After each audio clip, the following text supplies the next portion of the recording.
我这个人平时有一个爱好，我喜欢写日记。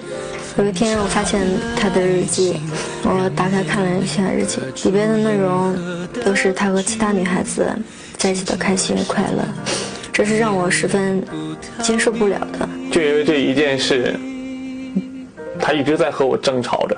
我试图去改变现在所发生的情况以及我们两个之间的感情，不过他都还是那个样子。我对他那么好，他却和别的女人在外边鬼混，我真的不理解，难道我也是他生命中的一个过客？才让这个夜显得那么空虚。每个人都有秘密，我在你的日记本当中发现了你的秘密，这个秘密让我害怕，我会不会成为你的过客？日记本中到底记载了一些什么，让相爱的人产生了这样的距离？掌声请出这对主人公，来，有请男主人公杨毅，26岁，来自黑龙江，婚礼司仪，年收入8万元；女主人公王静琪，23岁，来自吉林，婚礼策划，年收入3万元。来，有请两位。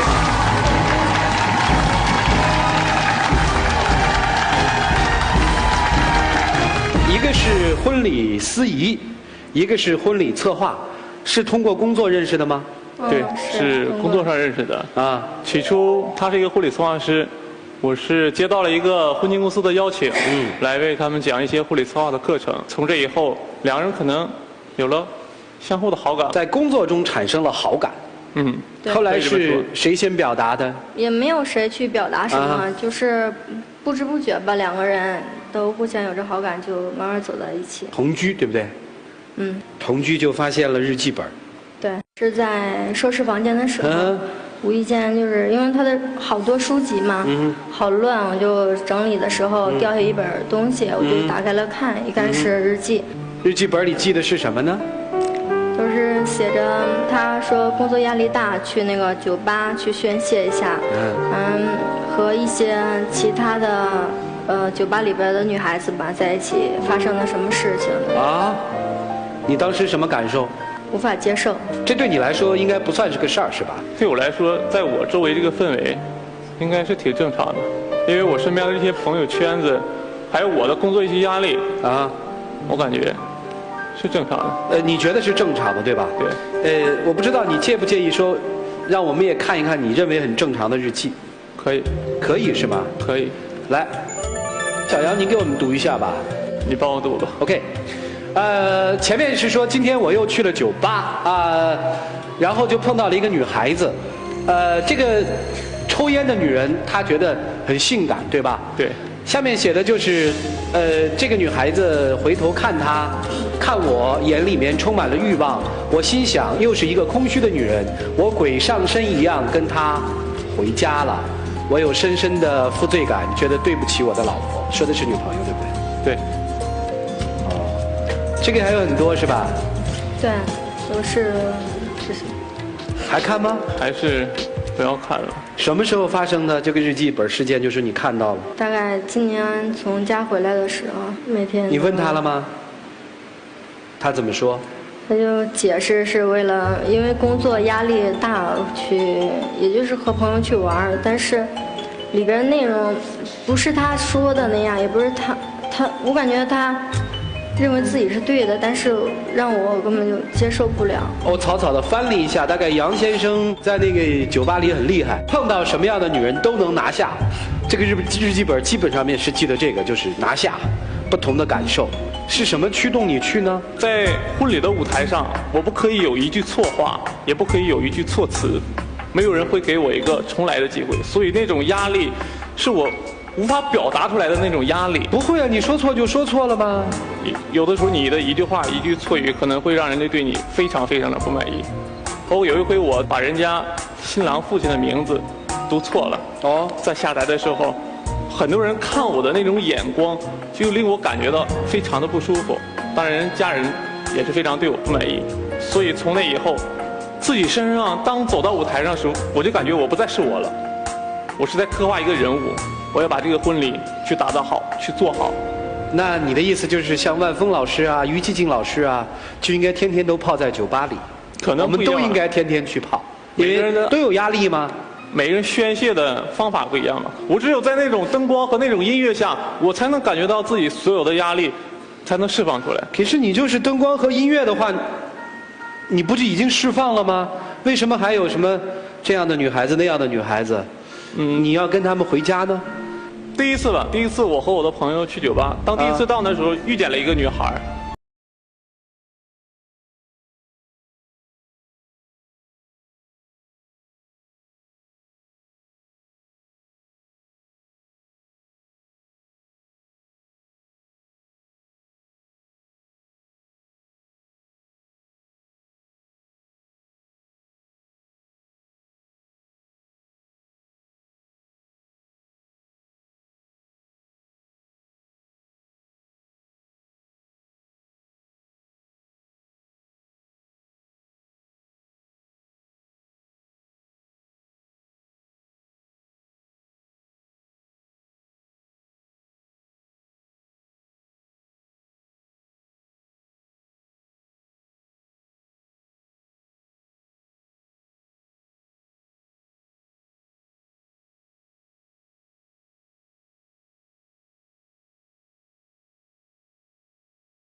习惯了，习惯了。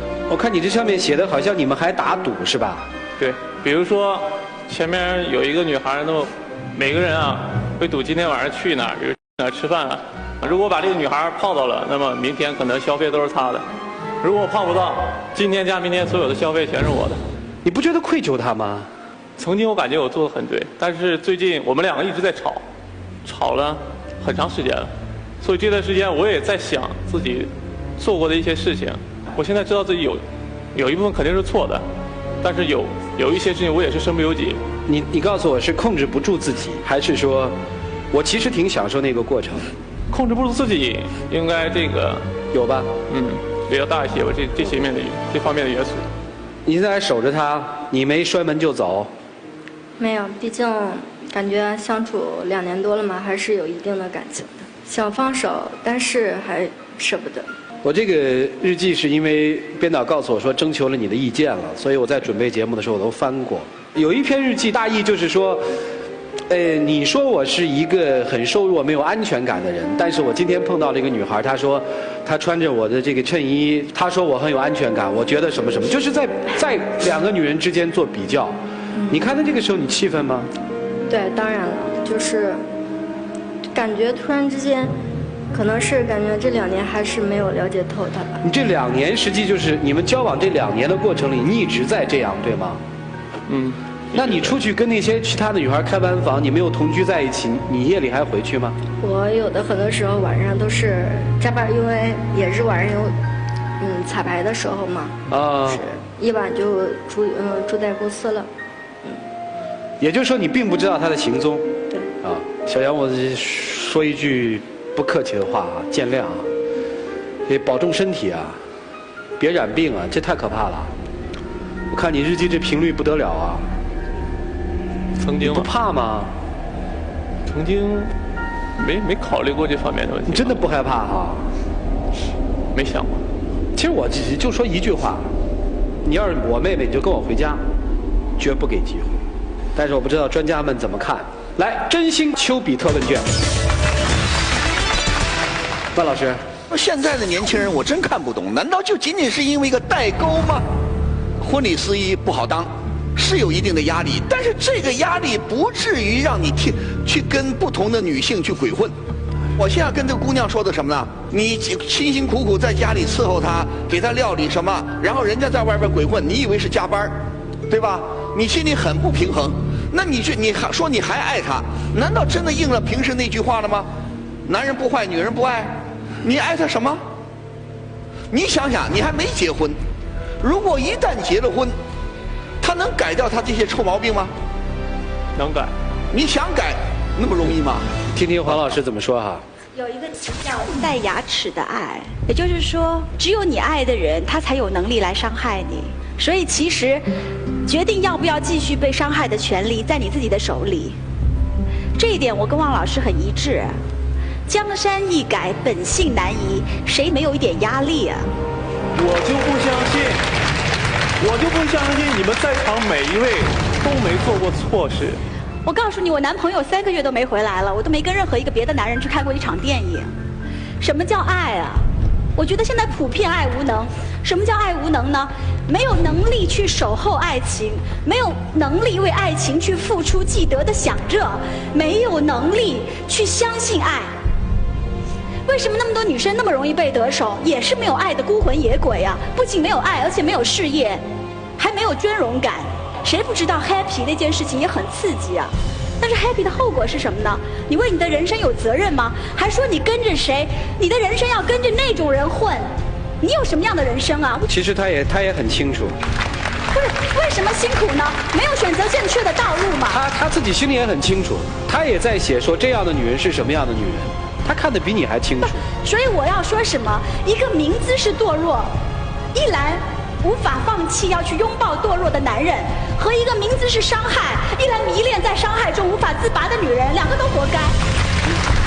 李老师，其他2位专家可以从社会学的角度、情感的角度去剖析这件事情，但是在这个节目的现场，我一直在反对所谓的道德审判。就像小伙子说的一样，其实我们都有可能在人生的道路上犯错、迷失。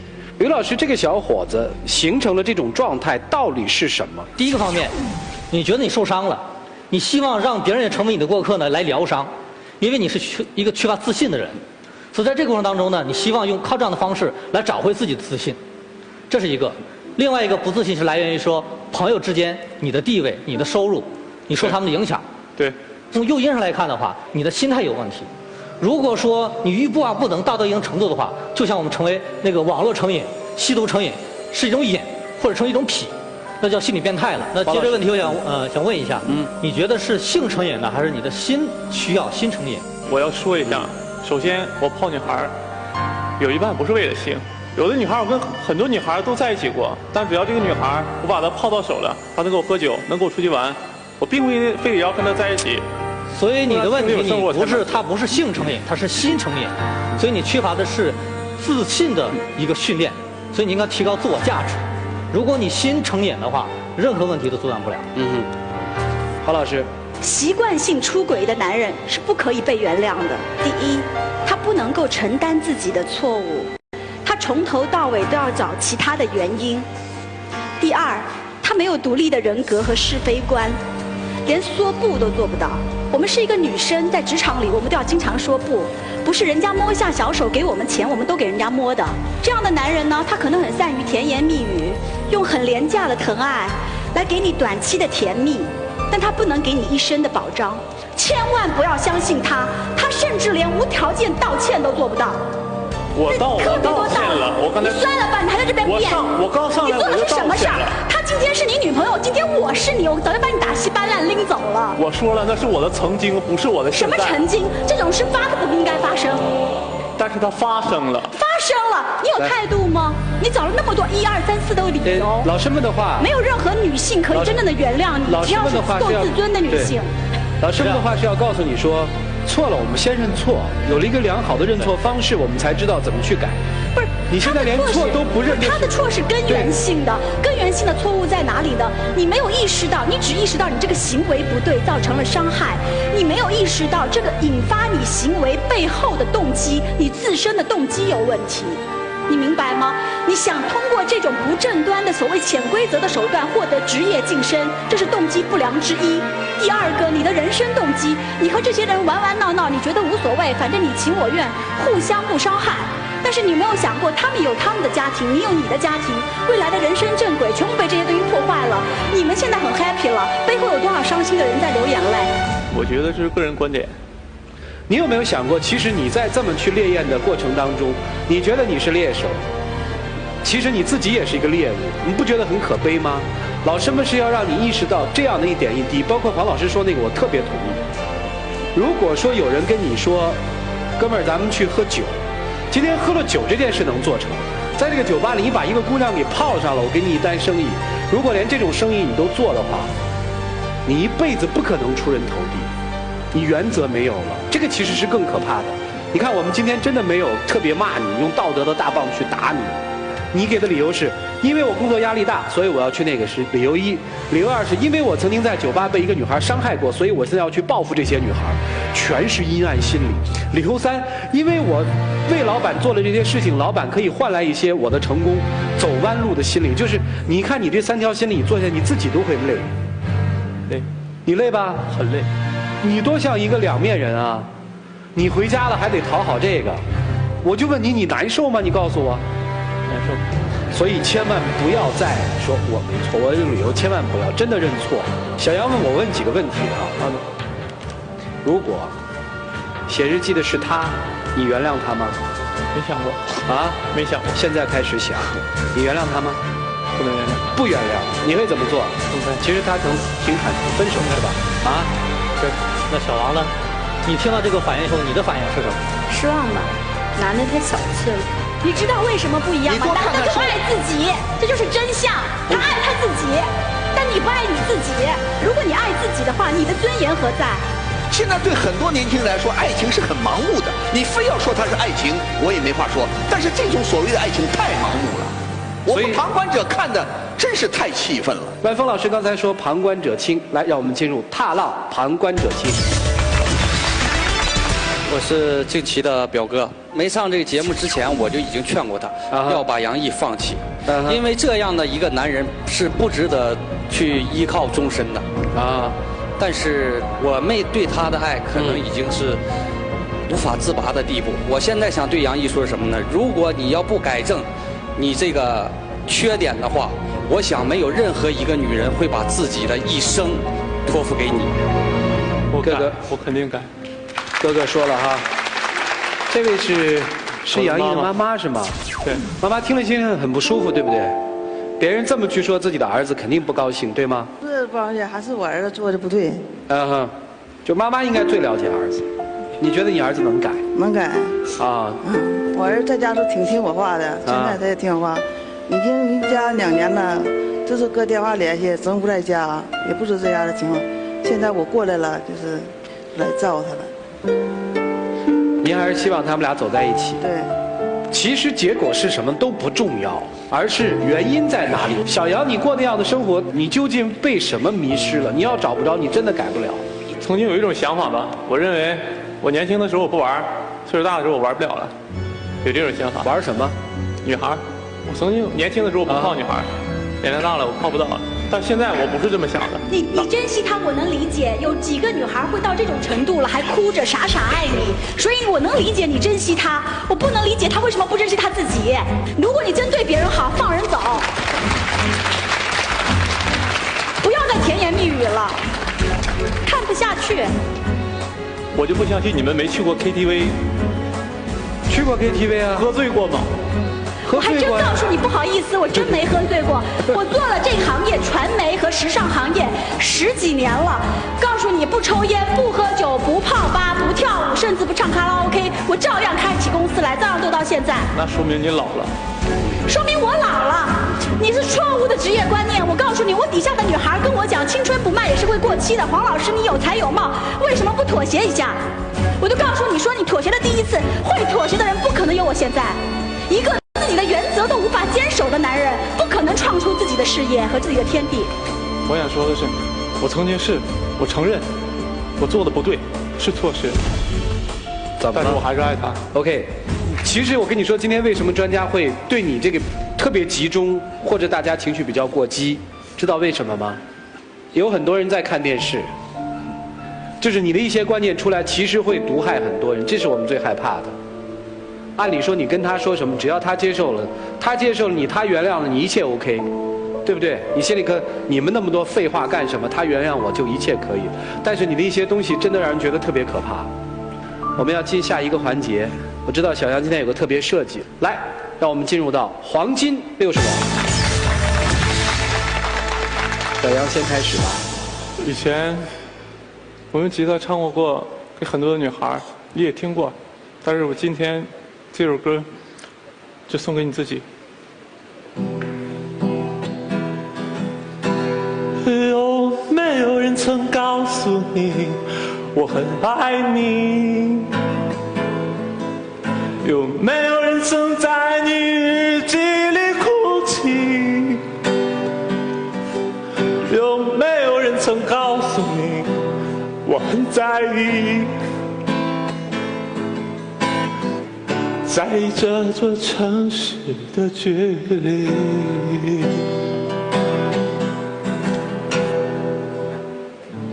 在这座城市的距离。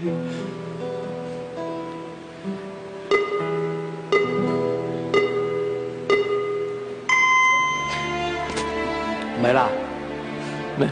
来，小王。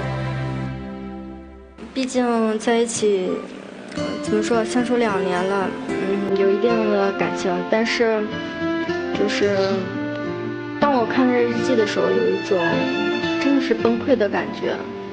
我也不知道我能不能够原谅他，我们还能不能像以前那样？小杨，我不是你哈，如果我是你，我不会做错3件事。就在刚才那1分钟当中，第一件事，我不会不听他的表白，而把琴交给别人。虽然我知道，那可能有现场的导演在说拿着琴不好看，但是我想在那个时候，如果最重要的并不是现场导演对我的要求，而是我把我心爱的女人的心声听完。我不会做的第2件事情，因为我听不懂，我翻译不出来你的歌声到底想让它传达什么。如果我是你，我更愿意在这个场合去真诚道歉，而不是说其他的东西。如果我是你，我不会做的第3件事情是，这是一个儿子做的事情，可以不对所有的女人负责任，但是至少在这个世界上要对一个女人负责任，这就是你的母亲。所以如果我是你，从今天开始，我绝不再做让我母亲伤心的事情。你也有家人需要你去爱，他们也在爱着你。2位，请回到原点，请回。来，请关门，拿起手里的表决器，希望他们订婚还是分手？来，请选择。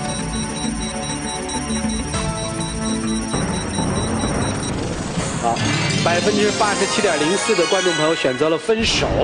我们一起来数5个数，看看他们自己的选择。来，5、4、3、2、1，请开门。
如果以后从今有谁会再看见过我在酒吧里出现，请你们再把我拉出去，狠狠地痛揍一顿。